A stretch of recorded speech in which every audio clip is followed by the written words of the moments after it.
Muchas gracias, Constanza, por estar aquí, todo un placer. Y nada, te dejo el micrófono.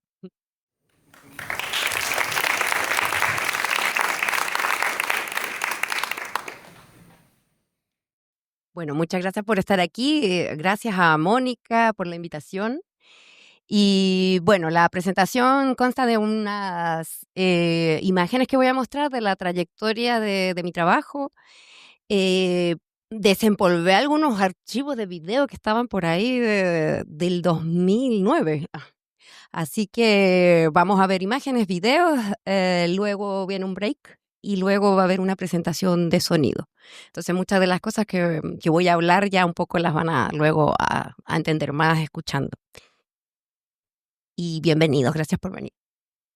Entonces, bueno, como ya bien me presentó Mónica, mi nombre el proyecto que voy a presentar hoy se llama Corazón de Robota y que es esta creación de instrumentos electrónicos hechos a mano, lo cual involucra bastantes prácticas.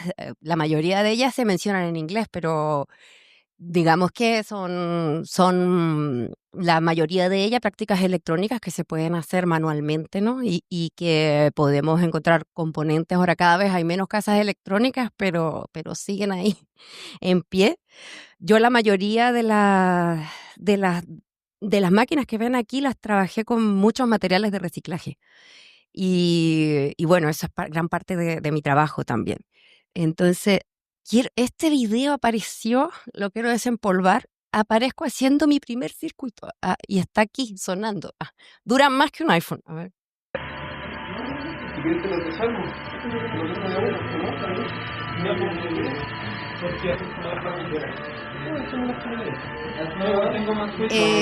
Lo que ven ahí, ese fue un encuentro de circuito electrónico que hicimos en mi casa en Chile, que se cayó. ¡Ay, estoy!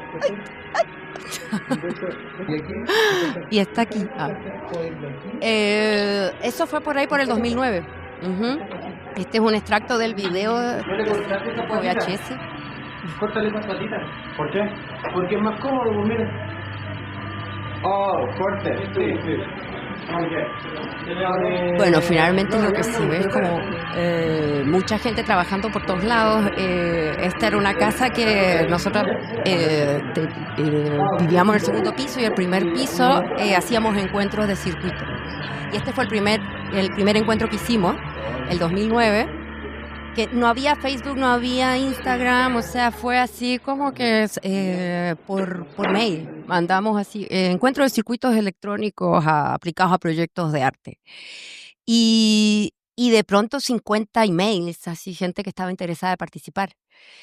Yo no había hecho ni un circuito en mi vida, o sea, yo quería aprender a hacer circuitos, pero sabía que había gente haciendo prácticas como el circuit bending, que trata de modificar juguetes electrónicos, o hardware hacking, que bueno, ya máquinas, ¿no? Más, sí, siempre intervención electrónica.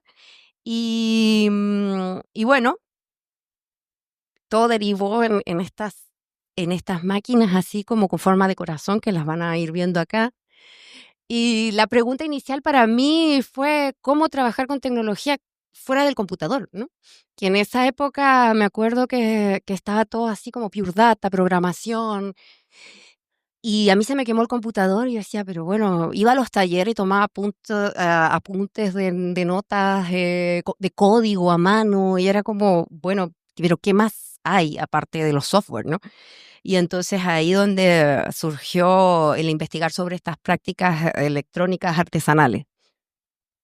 Aquí voy a mostrar algunos de los instrumentos que ustedes van a ver que también están aquí hoy día. Son puros corazones. Y bueno, ahí se puede ver, por ejemplo, yo utilizo esa técnica que es como alambrado 3D y con los componentes reciclados. Em, y ahí estamos viendo el interior porque no se pueden abrir, pero... Y bueno, claro, toda esta pregunta surge también, es como, ¿cómo hacer tecnología sin pasar como por lo mainstream, por algo que se vaya a vender, por algo que simplemente a veces tiene el placer de tocarse y de que finalmente es un objeto técnico y estético a la vez, y poético, porque muchas veces haces cosas que no funcionan, ¿no? O a veces me preguntan, ¿y esto funciona? Y yo, pues, no sé, estéticamente sí funciona, ¿no? Pero tal vez no me llegó a funcionar, a sonar, pero bueno. Este video que también encontré es de un encuentro sudamericano que hicimos sobre circuitos electrónicos también, que habían personas de Brasil, de Argentina, de Colombia. Fue el año 2010 y bueno, fue cuando ya empezamos a conformar una red de laboratorios sudamericanos.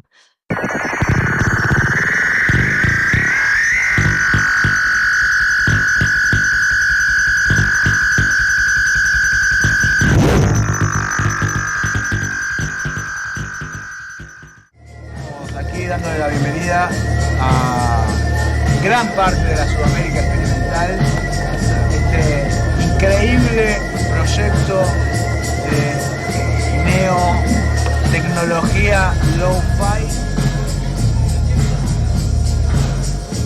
Empezó con el taller de Draudio y ha seguido durante toda la semana. Y fue el taller de Teremin en un día. Poder poder hacer sus propias máquinas, no depender de la industria y poder enseñar a otros, compartir ese conocimiento colectivo, movimiento que só está creciendo.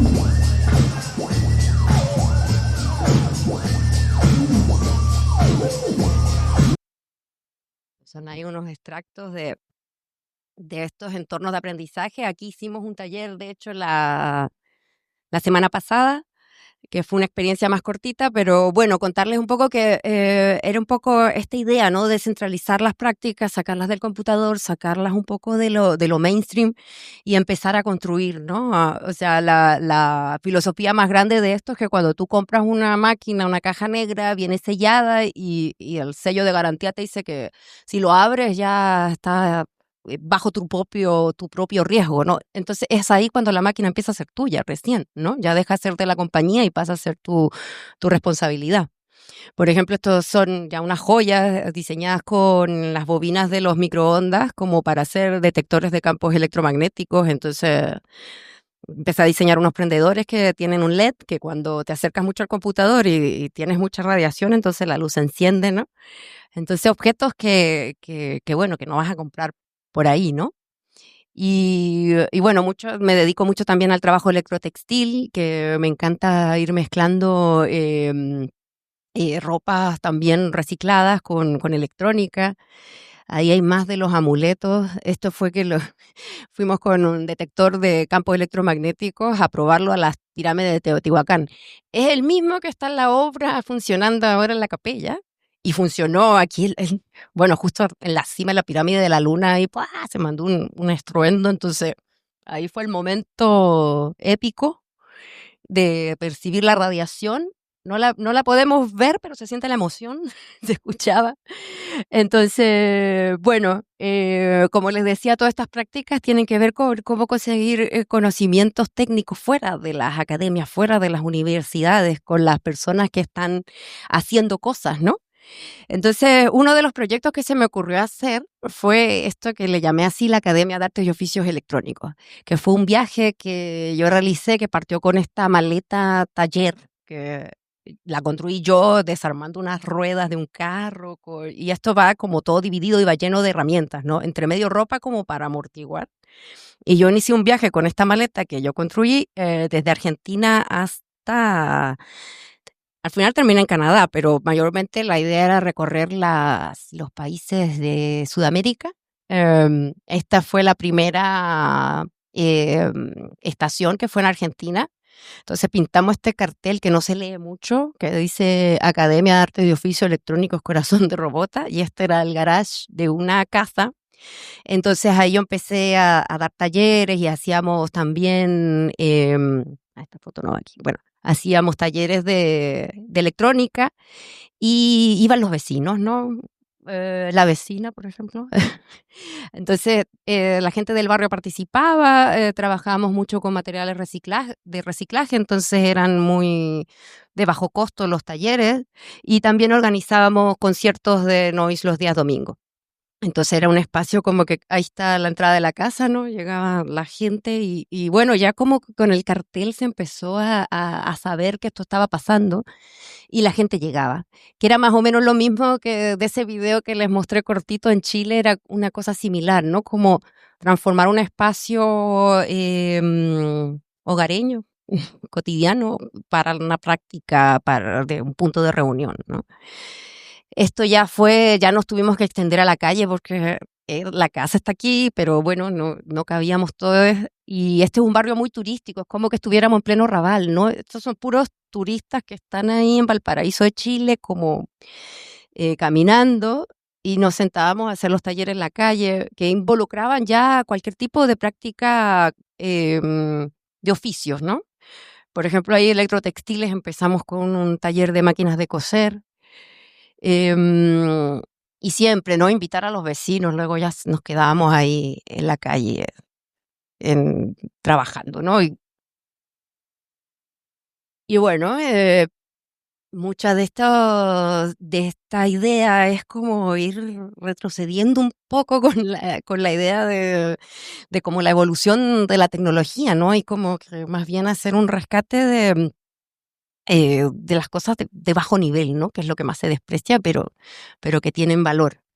Entonces, bueno, por ejemplo, ahí en Valparaíso hicimos ¿cómo se llama? Encuentro de recetario tecnológico casero, le llamamos. Entonces llegaban los vecinos con sus inventos a mostrarnos que la estufa, que barata.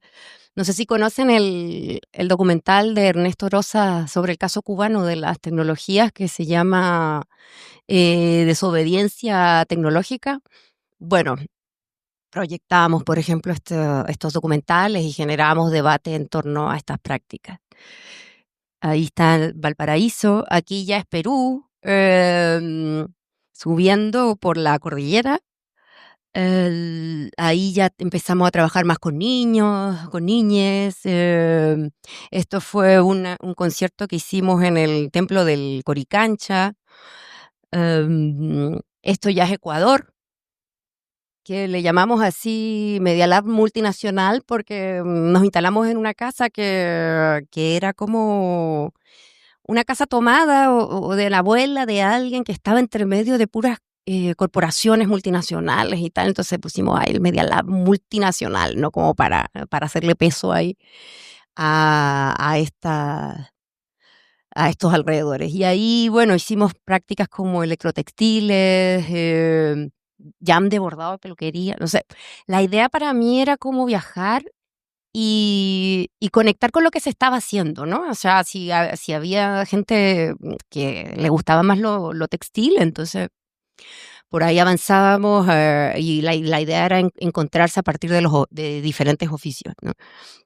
Hackeo de ropa, le pusimos, ahí está la casa, y estábamos ahí todos compartiendo, haciendo talleres de electrónica. Más o menos son las mismas imágenes siempre, pero en diferentes contextos, en distintos países, en distintos momentos, ¿no?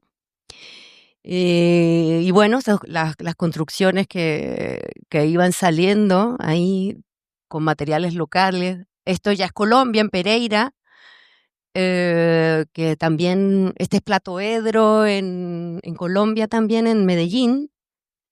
Este fue un encuentro que ya hicimos con mujeres en Medellín, que aquí nos enfocamos más a la costura y sí, al bordar, tejer. O sea, no necesariamente este viaje, este recorrido con la academia tenía que ver con hacer cosas electrónicas, sino involucrar cualquier tipo de prácticas manuales. Ahí los vecinos llegaron a enseñar como cosméticos naturales, hicimos unos fanzines y ahí como ellos habían tomado un espacio de un huerto que era un terreno que estaba enfrente, pero que lo habilitaron para hacer un huerto. Lo tomamos como para hacer una feria con estos fanzines y luego terminamos con un concierto en la noche. donde los mismos participantes de los talleres mostraban lo que estaban haciendo, ¿no? Yo creo que en Colombia en total estuve 9 meses recorriendo diferentes espacios independientes con esta propuesta de la academia, y un lugar en Bogotá la acogió y siguió funcionando como hasta un año después. Em, y bueno, este es un concepto súper importante para mí, como tratar de ver la tecnología local y adaptarse a lo que hay, ¿no? Y entonces proponer desde ahí más bien a cogerse a las comunidades que ya están haciendo cosas, ¿no? Por ejemplo, fue un proyecto súper interesante porque van arriba en Medellín a los barrios más, digamos, donde no llega nadie, o sea, que tienes que entrar de verdad como con resguardo. Y había un grupo de chicos que hacían danza, como break, no sé. Y entonces tenían una idea que vieron por internet, por YouTube, que eran unos trajes que se movían, bailaban y se encendían luces por todos lados. Entonces me pidieron ayuda a ver si yo se los podía diseñar y bueno, está como muy avanzado para mí, pensé. Pero luego diseñamos estos guantes, que estaba buena la idea porque iban conectando los dedos y activaban los botones. No tengo el video, pero salió genial, porque bailaban increíble, eso no cabía duda, pero nada, o sea, yo simplemente les enseñé una herramienta que podían integrar a lo que ya estaban haciendo, ¿no? Y con un material que podrían conseguir fácilmente, ¿no? Esta experiencia también fue muy linda, que fue en el Museo de Arte Moderno de Medellín. Este grupo que está aquí son skaters, ¿no? Entonces me invitan a dar un taller ahí al MAM. Y resulta que el terreno que tomó el MAM siempre fue de los skaters. Los skaters siempre tenían su bowl ahí, y entonces como que odiaban el MAM porque como que les gentrificó el barrio y nada, lo rayaban, ¿no? Pero andaban por ahí siempre, seguían por ahí, es su barrio. Entonces, el museo, o sea, era como que tenían una rencilla ahí con el museo, porque el museo no los quería porque rayaban el museo con spray. Entonces, vale, fue como, hagamos un taller, pero invitemos a los skaters. O sea, como que vengan al museo, nunca entran al museo, y este siempre fue un terreno, bueno, como de ellos, ¿no? Y entonces fue lindo porque sí participaron, y me gustó que participaran porque después también hicimos un concierto en el museo. Y bueno, está linda esa integración participativa, ¿no? Esto también fue en Colombia, en Bogotá, y claro, ahí ya lo hicimos como si fuera más oficial, con cartelas, y diseñamos nuestra gráfica y los logos de gobierno y el logo de la escuela. Y bueno, como siempre, misma escena, ¿no? Un espacio donde mucha gente trabajando, compartiendo diferentes prácticas y haciendo. No, ahí la mayoría de las cosas las hicimos casi todas con reciclaje electrónico. Y bueno, el hay veces que siempre se reduce como a la práctica do it yourself, ¿no? Que es hazlo tú mismo. Pero a mí me gusta más ir avanzando en esa idea, y es como, hazlo con otros, hagámoslo juntos, ¿no? Que creo que son conceptos que ya no son tan individualistas, así como lo hice yo, porque soy iluminado y me inspiro y hago cosas. Más bien es un espacio compartido donde se intercambian ideas y prácticas, ¿no? Y entonces ahí los inventos, pero hicimos varios osciloscopios y cosas de sonido, también de textiles, de ropa. Esa era la pizarra de clases, los materiales que teníamos. Esos son de los potenciómetros, las argollitas, pero bueno, como reciclamos mucho. Empezamos a utilizar estos materiales, y por ejemplo luego hicimos una exhibición final donde se hizo esta escultura. Eso funcionaba, eran unos joysticks que se hackearon. Estos son circuit bending, que se exponían así ya como piezas de arte, ¿no? Que la gente podía tocar. Y bueno, la idea era que los participantes que fueron como becados a esta institución a participar de esta academia, ellos también podían enseñar cosas y dar clases, ¿no? O sea, se proponía la Academia de Artes y Oficios Electrónicos, pero ellos podían traer oficios y participaban haciendo este entorno de intercambio. Y esto queda en Bogotá, en un barrio que se llama La Candelaria, que bordea con el barrio Belén, que está al lado, pero hay como esa frontera invisible, ¿no? Que la gente de un barrio no pasa al otro barrio, porque un barrio es más pobre, el otro es más rico. Y entonces la propuesta fue, hagamos esto en el barrio de La Candelaria con estos becarios que saben cosas, que aprendemos más cosas y luego vamos a la calle, al barrio Belén, a enseñar al barrio, ¿no? Entonces, bueno, misma idea, todos ahí enseñando, soldando, llevándolo a la calle, ¿no? Entonces, sí, me encanta esta idea como de innovar, ¿no? Como que en vez de innovar o avanzar, como tratar de repensar con lo que ya hay. Y bueno, esas son las imágenes de los niños trabajando. Ahí estoy yo posando con la liga, que dijimos, vamos a hacer la liga del ruido, ¿no? Entonces me hice un liguero con las herramientas. Ahí en el barrio que hicimos el concierto. Ahí está. Bueno, siempre un poco la idea de la academia fue eso, como descentralizar, ¿no? Descentralizar, tratar de pensar que un lugar, cualquier lugar es tan valioso como cualquier otro, ¿no? Que tratar de no jerarquizar y tratar de que el conocimiento se reparta de una forma, se comparta horizontalmente. Esta experiencia también fue buena, también Colombia. Me, me llaman porque había un problema en la selva, que era que había una comunidad que son unos indígenas, pero que no son como los que están más en su territorio, por decirlo, como aislados de la civilización contemporánea, sino que son como un estrato medio que aprenden el español, que no es, eso es la parte de la Sierra Nevada, hay unos que están más arriba, estos están más cerca debajo de la montaña y usan caballos para transportar sus tejidos que comercializan. Digamos que esta comunidad aprende el español y van a ser los que van a negociar con la ONU, por ejemplo, por sus terrenos. Entonces necesitan estar ahí como resguardando su terreno ancestral.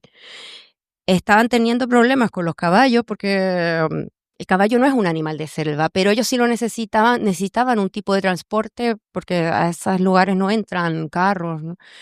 Entonces, el murciélago vampiro, que sí es una especie de selva, los atacaban, ¿no? Que es el murciélago vampiro el que chupa sangre. Entonces, lo que estaban haciendo era que untaban al caballo con veneno, que era el veneno que mata al murciélago, pero también estaba envenenando al animal. Entonces, habían visto en internet que había un circuito que era con sonidos, con ultrasonido. Y entonces me invitaron, yo me fui ahí a hacer la investigación a la selva. Pasa que llegan muchos proyectos a la selva, a esta misma zona, que, no sé, les llevan computadores. Y es como motosierras, como que cosas que, a ver, ¿cómo poder llevar tecnología a estos lugares, pero sin ir a destruir el lugar? Y a mí cuando me plantearon esto, yo dije, bueno, vamos a tener que probarlo porque es una frecuencia ultrasónica que ¿cómo sabemos si afecta, a qué afecta, no? Entonces estuvimos haciendo mediciones para que no estuviera cerca de la huerta, para que no estuviera, el sonido que íbamos a generar fuera una frecuencia que ahuyentara a los murciélagos, pero no al caballo. Entonces, bueno, fueron meses de pruebas hasta que elegimos un lugar y lo hicimos así tridireccional para que digamos que apuntaba hacia un lado y hicieron el corral del caballo en un lugar, porque estos aparecen en la noche, entonces ahí dormía el caballo como resguardado y no estaba cerca del huerto y la frecuencia que nivelamos no afectaba al caballo, sino que la podía escuchar el murciélago. Entonces me tocó hacerle el taller también a las personas, porque resulta que tenían que, en caso de que se daña o algo, lo pudieran reparar. Quedó todo tan bien documentado para que cualquiera lo pudiera construir. Y claro, finalmente un circuito que te lo venden como de $1,000 te puede costar, no sé, te ahorras plata. Esto ya fue en Costa Rica, en un espacio que se llama así La Jauría, que en realidad medio que lo inventamos cuando yo estuve ahí, que es la casa de Joan, de un músico, matemático, inventor, así una persona genial que vive ahí en Costa Rica y que tenía este proyecto, que un día me escribe y me dice, oye, si quieres pasar por Costa Rica tienes casa y taller. Y yo, bueno. Y entonces empezamos a hacer estos encuentros de electrónica ahí en su casa como para activar el espacio, y ese espacio todavía sigue funcionando. Digamos que Joan ya daba talleres, hacía muchas cosas, pero ahora la casa se habilitó como un espacio permanente, y eso lo empezamos a impulsar cuando llevamos la academia. Esto que ven aquí, eh, este señor de aquí fue uno de los que tenía, el único que tenía la franquicia de los amplificadores a tubo de Marshall. Y resulta que cuando el tubo desapareció un tiempo, se hizo obsoleto, el señor quebró, ¿no? Su empresa, y quedó todo guardado en su bodega de su casa. Y no tan solo quedaron los vestigios de esto, sino todo el conocimiento que esta persona tenía, ¿no?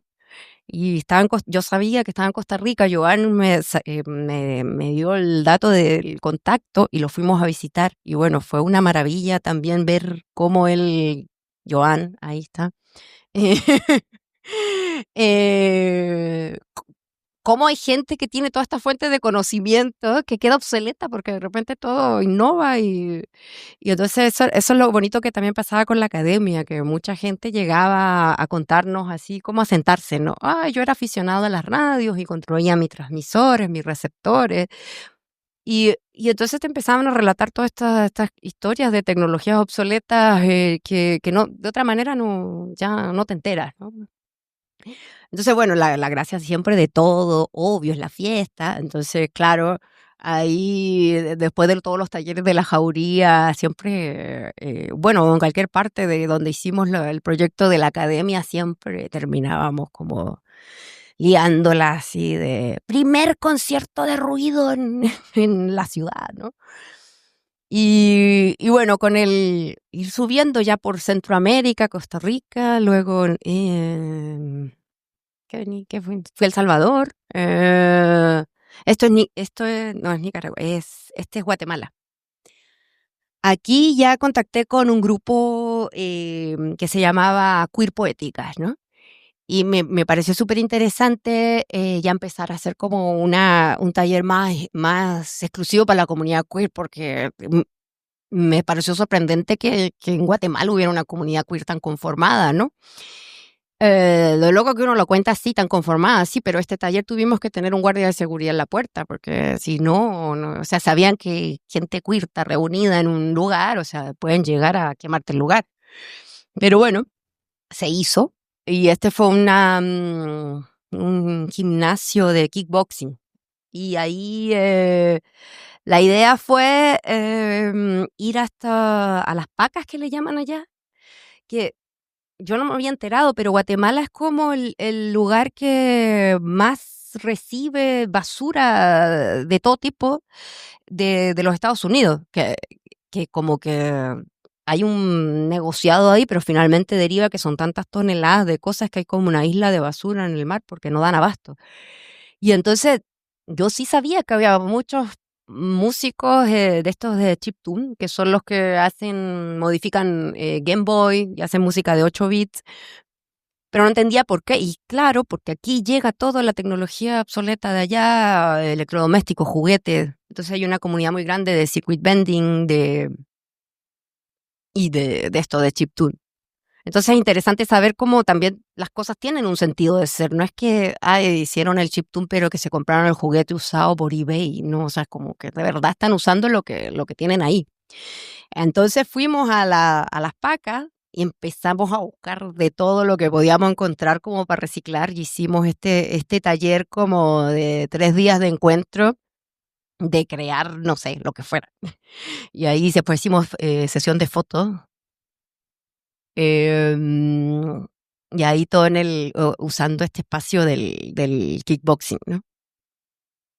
Y bueno, ya estamos acercándonos a lo que viene, que es la parte del noise, que bueno, van a ver misma escena las fotos, que normalmente también en este viaje de la academia a veces me presentaba tocando, y también la idea era un poco conversar sobre esto, mostrar los artefactos, un poco a veces como para abrir y traer el tema y que la gente viera, tuviera un acercamiento y de pronto invitar a músicos con sus propios instrumentos a participar también, ¿no? O a dar talleres o a tocar.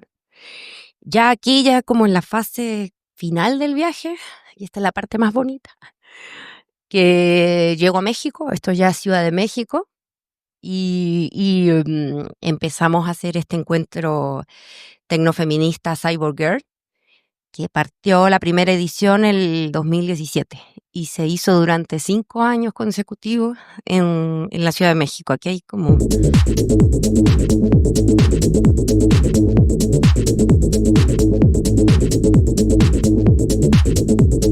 Cruising fast in your racer car. In the night, you look so good, you look so fine. In the night. Me pasa así medio rápido, pero esos eran como ya todos los tópicos que empezamos a integrar. Y... Ay, no, esta imagen era de antes. Bueno, este fue el 2017, ¿no? Que yo llego a México y bueno, veo que el escenario está súper... ¿cómo decirlo? La Ciudad de México es un lugar... México como país es un lugar donde matan en promedio 10 mujeres al día. O sea, lo que está pasando ahí es una urgencia, el machismo, o sea, es un nivel que yo no había visto antes. Sí, uno conoce, pero estar ahí es otra cosa. Y hay muchas mujeres muy potentes que están creando red de seguridad digital, de hablar sobre el acoso en línea, terapias como de brujería para sanación sobre abusos. Hay muchas cosas, tecnologías ancestrales, medicinas naturales. Hay mucho conocimiento. Y entonces fue como, bueno, estas mujeres están aquí, están vivas, hagamos como un encuentro donde nos reunamos. Ese fue el cartel del primer año. Segundo año creció, 2018. Ya 2019 no nos cabía espacio para más nombres. Fue así como exponencial, ¿no? Aquí hay una foto, por ejemplo, cuando nos visitó Quimera Rosa, que participaron. Había charlas, había performance. Por ejemplo, ese fue el primer año que lo hicimos en mi casa. No había sillas tampoco. O sea, era como, no importa.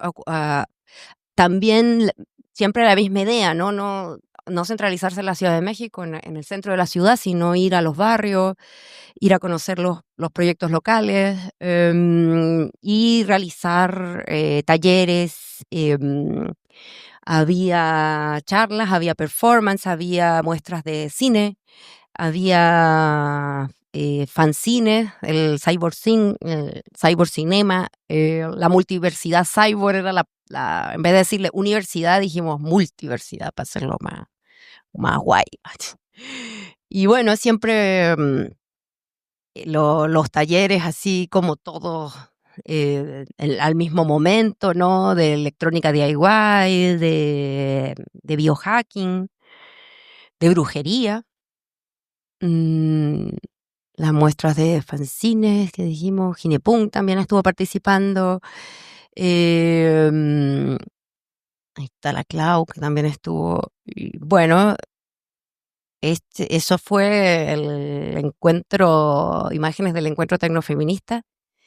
Y ya ahora actualmente estoy en Berlín y el proyecto ya que estoy haciendo ahora es como intentar de instalar como una escuela más fija. Ha costado un poco, como que aparece, viene, así con esta idea de electrónica no binaria. Y bueno, aquí hay un video del taller.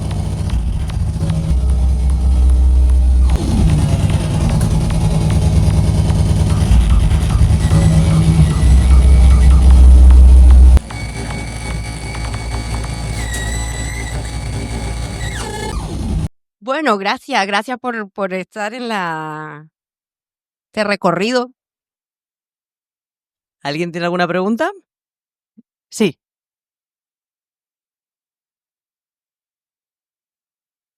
Buenas, ¿qué tal? Muy guay conocer mejor tu trabajo. Te quería preguntar, cuando creas los circuitos, ¿estás pensando en un sonido específico o te encuentras con el resultado de alguna forma? ¿O coges elementos y de ahí?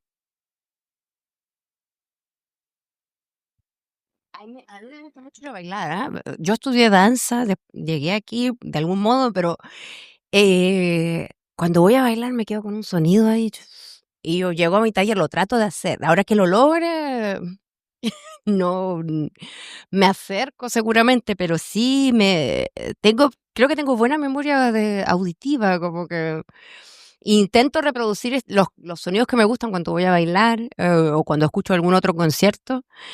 Y eso como que lo intento de hacer. Sí. Ujú. O sea, iba como enfocado un poco más a saber si el autor es más fan sonido o los elementos que tienes que puedas utilizar o igual ambos. Difícil. Es que depende, hay distintas técnicas. Una es los sintetizadores hechos a mano, que tú sí puedes seleccionar frecuencias y formas de onda. Pero cuando modificas algo, te aparecen cosas, ¿no? Y aparecen, las puedes empezar a modificar, distorsionar. Siempre dicen que hay que saber cuándo detenerse. Nadie sabe cuándo, pero hay que detenerse porque una máquina se puede dañar, ¿no? Como que la empiezas a modificar y de repente ya a veces colapsa y ya. Entonces son técnicas distintas, ¿no? Hay veces que los puedes crear desde cero o a veces te los encuentras. Ujú. Potencia de voz tenéis. Es que tengo mucha potencia de voz, entonces el micro no me... Ahora te traigo, ¿vale? Do you understand English or just okay?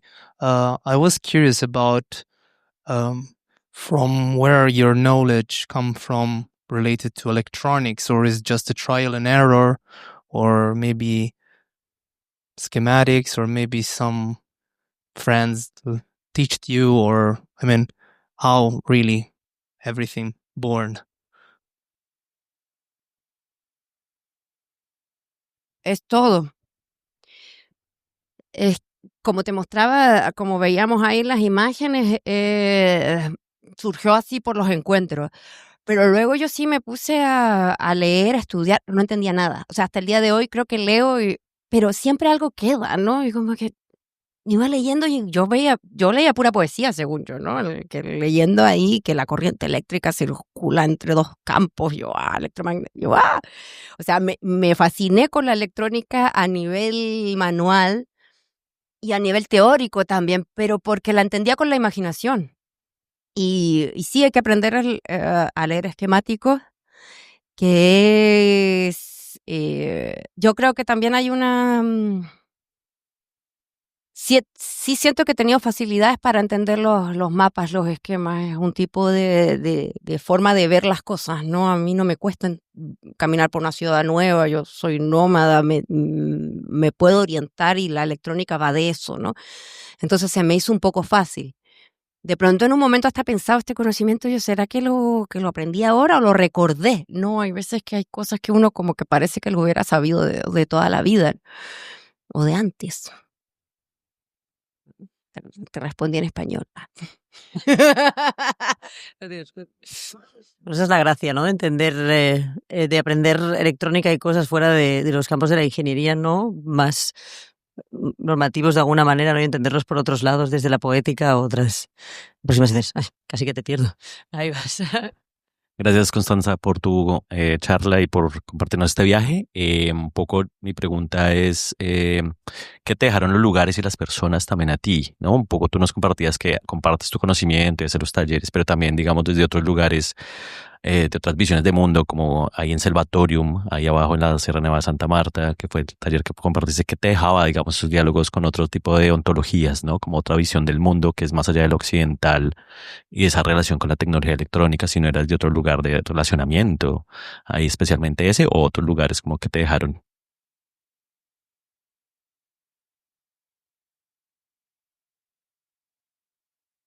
partió una persona ese viaje y terminó totalmente otra. Este caso de la Sierra Nevada es bonito porque yo como que no estaba muy segura de ir, pero lo que te decía, habían muchas ONG que estaban ofreciendo ya cosas que yo las veía como muy invasivas y yo dije, bueno, si me están pidiendo ayuda, voy a ver si puedo ayudar, en qué puedo ayudar, ¿no?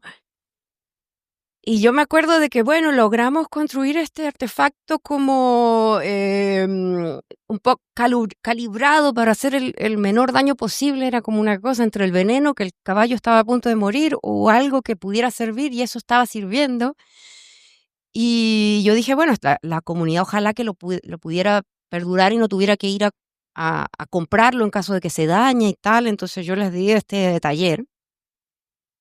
Y yo ahí tratando de como hacer mi clase y ellos bien callados. Entonces yo empiezo a explicarles qué era este sonido que no se escucha, ¿no? Porque no es sonido, es frecuencia, entonces es vibración. Y yo estaba ahí como tratando de explicar y nadie me decía nada. Y yo decía, ¿será que me entienden o no?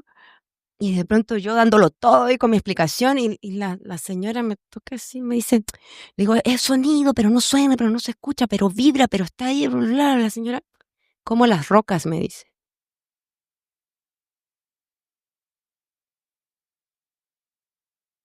¿Qué aprendí? O sea, hay muchas cosas de conocimientos que son, ¿sabes? Así, como son experiencias que sí, que bueno, que te cambian la visión del mundo, pues. Ujú.